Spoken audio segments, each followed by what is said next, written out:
Steel कंपनियों के लिए एक बड़ी राहत की खबर आई है और स्टील कंपनियों पर जो एक्सपोर्ट पर ड्यूटी बढ़ाई गई थी कई सारे प्रोडक्ट्स पर, वो कम की गई है या वापस ले ली गई है। आइए, केंद्रीय इस्पात और नागरिक उड्डयन मंत्री ज्योतिरादित्य सिंधिया साहब हमारे साथ कार्यक्रम में शामिल हो रहे हैं। सिंधिया जी, बहुत बहुत स्वागत है आपका जी बिज़नेस पर।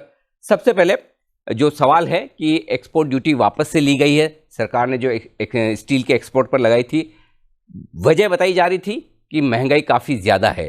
तो क्या ये समझा जाए जिस उद्देश्य से ये ड्यूटी लगाई गई थी अब वो नहीं रही, महंगाई काफ़ी काबू में नज़र आ रही है और अब इस बढ़ी हुई ड्यूटी की ज़रूरत नहीं है? क्या उद्देश्य रहा है ये ड्यूटी वापस लेने के पीछे, बताएं सर। हमने अनिल जी मेरे पद प्रभार ग्रहण करने के बाद जुलाई के माह में मैंने पहला कदम लिया कि हमने 2 कमिटी सेटअप की। एक इंटीग्रेटेड स्टील प्लांट्स की कमिटी, एडवाइजरी कमिटी, जहां सब हमारे आईएसपी के बड़े उत्पादक को हमने शामिल किया, और दूसरा सेकेंडरी स्टील इंडस्ट्री के लिए एक एडवाइजरी कमिटी हमने सेटअप की। इन एडवाइजरी कमिटीज में लंबे विचार विमर्श के आधार पर, आदान प्रदान विचारों के आधार पर हम लोग ने ये निर्णय लिया था, क्योंकि जुलाई, अगस्त, सितंबर में जैसे आपको मालूम है वर्षा का ऋतु होता है और उस समय में स्टील का डिमांड सबसे नीचे जाता है। तो हम देखना चाहते थे जब स्टील का डिमांड त्योहार के सीजन में जब उभरेगा, दशहरे से शुरुआत के आधार पर, तो प्राइसिंग पे क्या प्रेशर आएगी, दोनों रॉ मटेरियल के एंड से, आयरन और कोकिंग कोल, और दूसरा स्टील फिनिश प्रोडक्ट के एंड से। और बड़े विचार विमर्श के आधार पर वॉलेटिलिटी दोनों रॉ मटेरियल और एंड प्रोडक्ट का देखते हुए, प्राइसिंग सेंसिटिविटी देखते हुए, डिमांड सप्लाई की स्थिति अंतर्राष्ट्रीय जगत में और देश में देखते हुए, मैंने ये विश्वास दिलाया था कि नवंबर के माह में हम लोग जरूर इस निर्यात ड्यूटी पर हम लोग जरूर एक निर्णय लेंगे। मुझे खुशी है कि हमारे विचार विमर्श के आधार पर जो निर्णय निकले, गृह मंत्री जी के साथ, कोयला एवं माइंस मंत्री के साथ, और वाणिज्य उद्योग मंत्री के साथ, और फिर पिछले हफ्ते वित्त मंत्री जी के साथ इस पर लंबी चर्चा हमारी हुई है और उसके बाद निर्णय लिया गया। एक तरफ जहां हमारे रॉ मटेरियल है, वहां आयरन और जो 58% से कम है, वहां एक्सपोर्ट ड्यूटी पूर्ण रूप से उठाई गई है। जो 58% से ज्यादा है, वहां 50% से हमने 30% तक ला दिया है, क्योंकि वो एक महत्वपूर्ण भाग होता है। गुड क्वालिटी आयरन और होता है, अच्छा क्वालिटी का आयरन और होता है। और पैलेट्स के क्षेत्र में जहां 45% एक्सपोर्ट ड्यूटी लगा था, वो पूर्ण रूप से हमने हटा दिया है। और जो 9 एचएसएन कोड्स थे स्टील फिनिश प्रोडक्ट्स के, जहां 15% निर्यात पर ड्यूटी लगा हुआ था, उसे पूर्ण रूप से हटा दिया गया है, जिसमें से 2 स्टेनलेस स्टील के हैं, 7219 और 7222 एचएसएन कोड। तो 9 फिनिश प्रोडक्ट्स पे हटा दिए हैं और रॉ मटेरियल पे 3 पे कहीं पूर्ण रूप से हटाया गया है, कहीं कम किया गया है 50 से 30% तक। जी, तो स्टील कंपनियां और आयरन ओर का उत्पादन करने वाली सारी कंपनियां इसका स्वागत भी कर रही है। अब बड़ा सवाल ये है मंत्री जी कि अंतर्राष्ट्रीय बाजारों में दाम अभी भी कम है। एक्सपोर्ट ड्यूटी घटाने के बाद जाहिर सी बात है कि थोड़े कॉम्पिटिटिव तो हम होंगे, लेकिन अभी भी मुश्किल है। हिंदुस्तान स्टील के प्रोडक्शन के मामले में दुनिया में नंबर 2 पर है, लेकिन एक्सपोर्ट के मामले में नंबर 5 पर।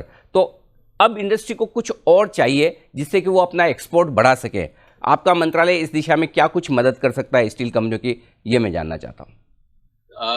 मैं पहले तो आपको बता दूं कि पूरे जगत में वर्तमान में क्या स्थिति है जी। जहां तक इस्पात की बात, इस्पात के डिमांड में पूरे विश्व में एक थोड़ी मंदी आ चुकी है। इसके पीछे कई कारण हैं। एक तो यूक्रेन में जो स्थिति उत्पन्न हुई, उसके अतिरिक्त कई देशों में करीब-करीब हम लोग रिसेशन के पास पहुंच रहे हैं। यूरोप में कई देशों में और बाकी विश्व में कई देशों में। इसका पूर्ण प्रभाव स्टील के डिमांड पे भी आया है। चीन में भी स्टील के डिमांड में प्रभाव आया है। और इसके विपरीत अगर आप भारत को देखोगे, तो भारत एकमात्र जगमगाता हुआ एक सितारा है पूरे विश्व में, जहां स्टील का डिमांड डबल डिजिट ग्रोथ का अनुभव हम लोग कर रहे हैं। करीब 10% डिमांड का ग्रोथ भारत में आ चुका है और इसका मुख्य कारण है प्रधानमंत्री जी का एक महत्वपूर्ण अधोसंरचना में कैपेक्स का पुश, जहां 10 लाख करोड़ रुपए का कैपेक्स का प्लान इस साल बनाया गया है। उससे पूर्ण क्षेत्र में एक स्टील की डिमांड की रुचि बढ़ी है और इसलिए जो पिछले 8 वर्षों में 80 मिलियन टन की हमारी कैपेसिटी थी, वो प्रोडक्शन की, वो आज बढ़कर 120 मिलियन टन पर एनम हो चुकी है। करीब 50% इंक्रीज 8 साल में हुआ है और हम लोगों का टारगेट है कि 2030 पर तक हम लोग इसको 240 million ton production capacity production level तक हम लोग बनाएं और जो वर्तमान की कैपेसिटी है 150 मिलियन टन, उसको हम दुगना करके 300 मिलियन टन तक हम लोग ले जाएं 2030 तक। तो हम लोगों के बड़े महत्वाकांक्षी टारगेट्स हैं और पूर्ण स्टील सेक्टर के साथ मुझे विश्वास है कि इसको हम लोग साकार कर पाएंगे।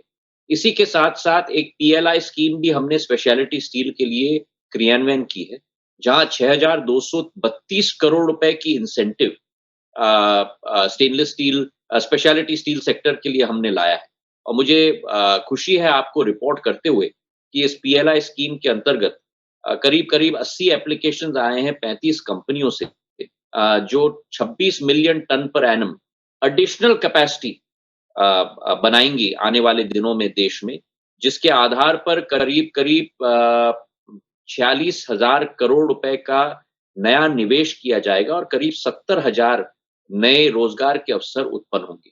तो ये एक बहुत महत्वाकांक्षी योजना है जिसके आधार पर स्टील सेक्टर भी आगे बढ़े।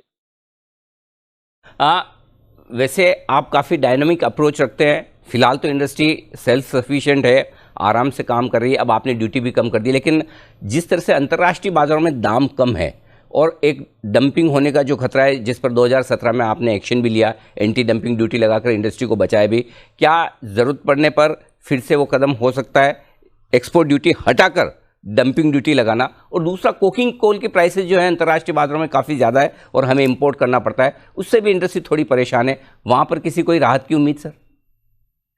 पहले तो मैं आपको बताऊं, जो आपने कहा सीवीडी या एडीडी एंटी डंपिंग में पूर्व में वाणिज्य उद्योग मंत्री रहा हूं, तो उसके लिए एक प्रोसेस फॉलो करना पड़ता है, उसके लिए एक स्टडी करनी पड़ती है जब ये स्थिति उत्पन्न होगी। वर्तमान में ये स्थिति उत्पन्न नहीं हो रही है और हमारे देश में एक बहुत रोबस्ट डिमांड है जिसका हमें पूर्ण विश्वास है।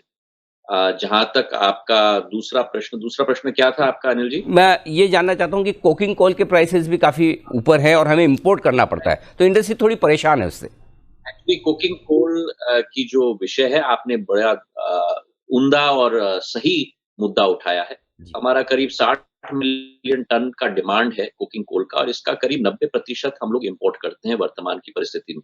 और वो इसलिए है नहीं क्योंकि भारत में कोकिंग कोल नहीं है, लेकिन जो कोकिंग कोल भारत में उपलब्ध है उसका ऐश कंटेंट बहुत हाई है, जिसका इस्तेमाल हम लोग नहीं कर सकते। तो हमारी कोशिश एक तो ये है कि कोकिंग कोल के सोर्सेज को हम लोग डाइवर्सिफाई करें, ताकि ज़्यादा कोकिंग कोल अनेक दूसरे देशों से हम लोग लेके आ पाएँ। दूसरा, मैं आपको सूचित करना चाहता हूँ कि कोकिंग कोल का दाम भी पिछले 5-6 महीनों में करीब 50% घट गया है। $600 से $300 तक आ गया है। तो जो प्राइसिंग प्रेशर की आप बात कर रहे थे, ये एक पुरानी कहानी है जो 4-5 महीने पहले पुरानी है, जब कमोडिटी साइकिल अप ट्रेंड में था। अब कमोडिटी साइकिल डाउन ट्रेंड में है और कोकिंग कोल के प्राइसेस बहुत घट चुके हैं और धरातल तक आ चुके हैं। मंत्री जी, चूंकि वैसे तो आज आपको हमने आमंत्रण स्टील ड्यूटी के इस कट पर करने के लिए कहा था, लेकिन चूंकि आप सिविल एविएशन मिनिस्टर भी हैं, तो आखिरी एक सवाल पूछना चाहता हूं। मुझे पता है कि समय की थोड़ी कमी है, बाद में कभी आपसे एक बार फिर से विस्तार में बातचीत करूंगा। एक शायद थोड़े ही दिन पहले की बात है, कुछ हफ्तों पहले की बात है, आपने बहुत इंटरेस्टिंग एक आंकड़ा दिया है कि 40 करोड़ पैसेंजर्स, ये टारगेट रखा है अगले 7 से 10 सालों का। बड़ा एम्बिशियस टारगेट है हिंदुस्तान के लिए। इसको थोड़ा हमें विस्तार से बताएं, किस तरह की योजना है और सरकार इसे कैसे हासिल करेगी?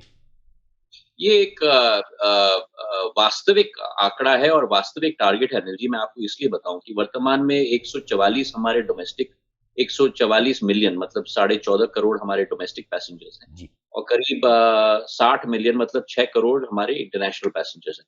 कुल मिलाकर वर्तमान में 20 करोड़ हमारे पैसेंजर्स वर्तमान में मतलब प्री कोविड 19-20 की मैं बात कर रहा हूँ।